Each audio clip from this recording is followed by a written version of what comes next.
Bienvenue à tous chez Thérapie Capsule, la chaîne qui vous veut du bien. Ici Vanessa, votre psychopraticienne. Je fais de l'hypnose, de la PNL, de la psychogénéalogie, de la thérapie conjugale et familiale et encore plein d'autres choses. Alors aujourd'hui, notre sujet, c'est un sujet d'actualité, c'est les personnes à tonalité narcissique ou pervers narcissique et les fêtes. Et les fêtes de fin d'année et les vacances. Ces moments-là très particuliers, ce sont des moments où bien souvent on réunit les gens qu'on aime, on réunit la famille, on se fait des cadeaux, on célèbre un certain nombre de choses et aujourd'hui nous allons réfléchir ensemble à comment le vivre au mieux quand on partage sa vie avec un pervers narcissique ou une personnalité hautement narcissique, soit que c'est un conjoint, un parent, un enfant, un ami très cher, une personne de la famille. Qu'est-ce qui se passe? Quelles sont les conséquences? Il faut savoir une chose, c'est que ces fêtes-là, logiquement, notamment la fête de Noël, ça symbolise le renouveau, ça symbolise le lien, ça symbolise la solidarité, ça symbolise tout ce qui est construit au niveau affectif. Le but, c'est un peu ça. Et à quoi s'attaque le pervers narcissique? Le pervers narcissique, il s'attaque au lien. Il s'attaque à tout ce qu'il ne peut pas ressentir. Au départ, il vous a choisi parce que vous étiez particulièrement vivant ou vivante, parce que vous aviez une belle énergie, parce que vous avez une flamme de vie importante à l'intérieur de vous. Il l'envie, il voudrait l'avoir, mais sa structure psychique fait qu'il ne peut pas. C'est comme une greffe qui ne prendrait pas. Ça n'est pas possible. Et là, au moment de Noël, au moment des fêtes, cette flamme de vie, elle s'exprime. C'est le moment où vous allez logiquement faire des cadeaux significatifs aux gens, vous rapprocher de personnes, retisser du lien, vous rappeler de l'amour. C'est quelque chose qui est insupportable pour ces personnes-là. Alors bien souvent, elles ne vont pas le dire, mais elles vont le faire. Elles vont s'arranger pour saboter, surtout si c'est quelqu'un qui dissimule son narcissisme. C'est quelqu'un qui va avoir des comportements, par exemple, passifs-agressifs. C'est quelqu'un qui va s'arranger si vous êtes invité pour partir en retard, pour ne pas avoir fait le plein de la voiture, par exemple, pour s'arranger pour vous mettre mal à l'aise. Parce que cette personne, elle sait très bien que si vous êtes mal à l'aise, vous n'allez pas pouvoir être dans l'ouverture, dans l'authenticité, et ça complique les liens. Et les gens après, qui ne connaissent pas l'envers du décor, peut-être que ce sont des amis ou la famille un peu plus lointaine, vont dire « mais regarde, une telle, elle fait la tête, elle n'est pas bien ». Alors que par exemple, si c'est votre mari qui est le pervers narcissique, ça peut être le mari ou la femme, peu importe, lui aura à ce moment-là un grand sourire et sera particulièrement avenant. C'est le double effet qui se coule. En fait, en faisant ça, il vous fait passer pour une mauvaise personne, pour une personne pas très sociable, il vous met en porte-à-faux avec votre entourage ou avec le sien, et pour autant, il a saboté les choses pour vous, donc vous n'allez profiter de rien. Ça veut dire que la flamme de vie, l'envie de se lier aux autres, elle va être en difficulté à l'intérieur de vous. Donc, c'est faire des actes qui vous mettent mal à l'aise. L'idée de ces gens-là, c'est de vous couper de vos bases arrières, c'est de vous couper des gens qui vous aiment authentiquement et des gens qui pourraient voir dans son jeu. Donc, qu'est-ce qu'ils vont faire?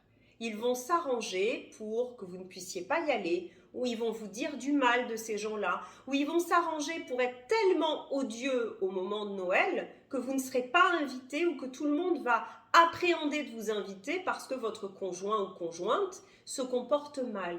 Vous allez pouvoir repérer quelque chose d'intéressant.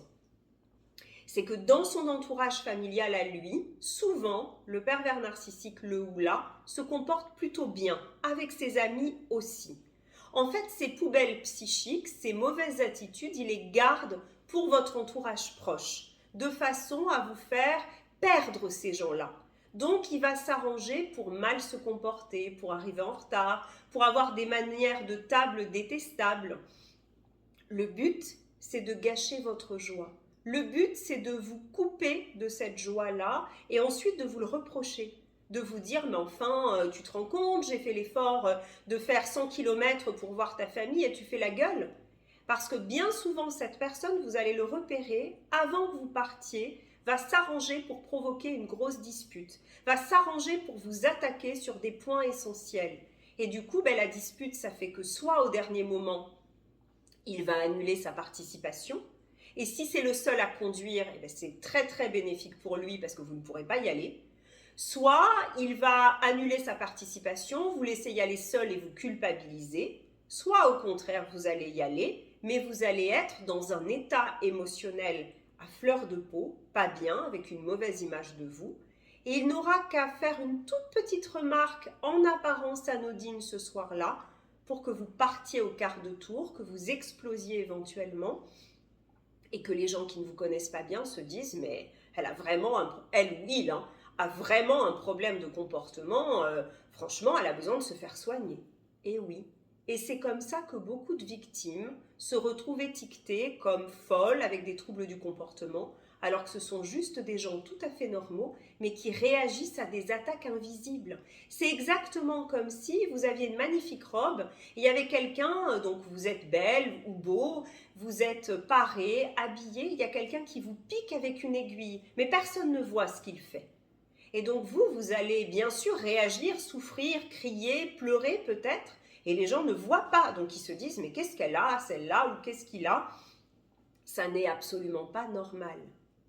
Et du coup, le jour où il y aura une séparation en cours, cette personne qui vous accompagne dans la vie, qui est perverse narcissique, elle va pouvoir se servir de toutes ces micro-scènes, pour vous isoler, donc vous vous retrouverez seul, et deux, pour éventuellement faire de ces gens-là qui appartiennent à votre entourage, mais ce n'est pas forcément des gens qui vous aiment énormément ou des gens très proches, ils vont devenir des flying monkeys, c'est-à-dire des singes volants. Ils vont prendre le parti de ce mari si attentionné en apparence, qui a une femme qui pleure on ne sait pas pourquoi et qui perd ses nerfs devant tout le monde. Autre point au moment de Noël, c'est s'arranger, peut-être vous l'avez constaté déjà, notamment, alors ça peut être une personne de la famille ou ça peut être votre conjoint ou un ami, pour vous faire des cadeaux qui ne vous plaisent pas. Est-ce que vous avez remarqué que ces gens-là ne tiennent pas compte volontairement de qui vous êtes et de vos goûts? Donc ils vont s'arranger pour vous offrir une magnifique écharpe Hermès, mais qui est d'une couleur que vous détestez. C'est une façon de vous lier, de vous piéger. Parce que qu'est-ce que vous allez dire que là, on va vous dire, mais regarde, c'est une écharpe Hermès. Ben oui, mais moi le vert, j'aime pas ça. Cette personne le sait pertinemment, mais elle vous coince.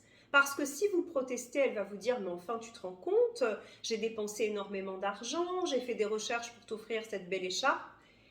Et en fait, vous allez vraisemblablement vous culpabiliser, alors que l'objectif, c'était de paraître vous faire un cadeau sans jamais vous faire réellement plaisir.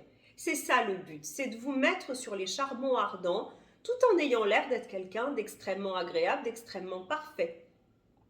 C'est aussi les pervers narcissiques, vous l'avez peut-être remarqué, c'est des gens qui vont s'arranger pour faire la tête lors de la soirée, pour ne pas manger comme les autres, pour s'extraire du groupe et provoquer un malaise. Du coup, ça gâche l'ambiance. Et les gens vont se regarder mal à l'aise. C'est le but.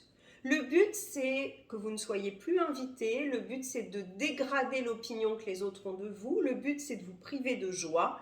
L'air de ne pas y toucher. Parce que bien sûr, après, cette personne qui fait ça va se faire passer pour la victime. Va dire à quel point elle s'est sentie mal pendant la soirée, que personne n'a fait preuve d'empathie pour elle. Et souvent, c'est des gens qui vont s'exclure volontairement et qui vont accuser les autres de le rejeter ou de la rejeter. Bien sûr que c'est absolument faux. Alors que faire? Déjà, préservez toujours vos liens importants. Ne forcez pas cette personne qui partage votre vie à venir avec vous si vous savez qu'elle gâche les moments. Laissez-la de côté. Ne vous culpabilisez pas. Souvenez-vous que vous agissez comme ça au regard de ce qu'elle fait. Elle se comporterait bien et avec gentillesse et amitié pour les gens, elle serait invitée normalement. Mais ça n'est pas le cas. Faites-vous un cadeau significatif à vous-même. Faites-vous même 2 cadeaux. Peut-être un cadeau matériel qui vous touche particulièrement et un cadeau psychique de vous engager à vous faire du bien, à bien vous parler, à vous soutenir pendant ces moments-là.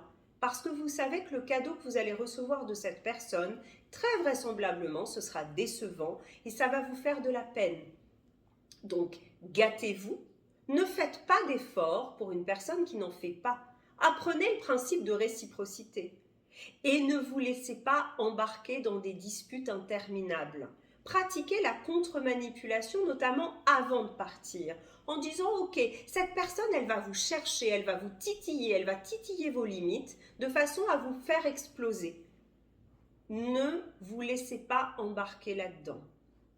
Gardez vos émotions pour vous. Imaginez que vous êtes un beau canard ou un beau cygne et que la pluie glisse sur vos plumes. Ne vous laissez pas entraîner là-dedans. Souvenez-vous que ce sont des gens qui adorent monter sur le ring.